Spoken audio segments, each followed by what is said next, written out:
હવે આગળ વાત કરીએ તો ભાવનગર જિલ્લામાં આજથી 15 દિવસ સુધી રાષ્ટ્રીય વયોશ્રી યોજના અંતર્ગત મૂલ્યાંકન પ્રક્રિયાનો પ્રારંભ થયો। ભાવનગર સર ટી હોસ્પિટલ ખાતે રાષ્ટ્રીય વયોશ્રી યોજના હેઠળ મૂલ્યાંકન પ્રક્રિયાનો કેન્દ્રીય રાજ્યમંત્રી નીમુબેન બાંભણિયાની ઉપસ્થિતિમાં પ્રારંભ કરવામાં આવ્યો હતો। ભારત સરકારની સશક્ત વયોવૃદ્ધ સશક્ત સમાજ તરફની આ યોજના અંતર્ગત જિલ્લાભરમાં 15 દિવસ સુધી લાભાર્થીઓનું મૂલ્યાંકન કરી ત્યારબાદ નિયમાધીન સાધનોની ફાળવણી કરવામાં આવશે।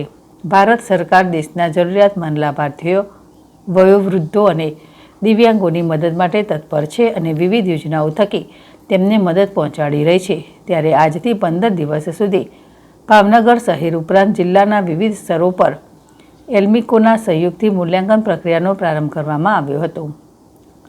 આ યોજના અંતર્ગત 60 વર્ષથી વધુ ઉંમરના લોકો કે જેને ચાલવાની લાકડી, વ્હીલચેર, વોકર, કાનનું મશીન, ઘૂંટણ અને કમરના બેલ્ટનું કૃત્રિમ દાંત સહિતના 15 જેટલા સાધનો મૂલ્યાંકન બાદ આપવામાં આવનાર છે, જેની જરૂરી ડોક્યુમેન્ટ સાથેની નોંધણી પ્રક્રિયા આજથી શરૂ કરવામાં આવી છે।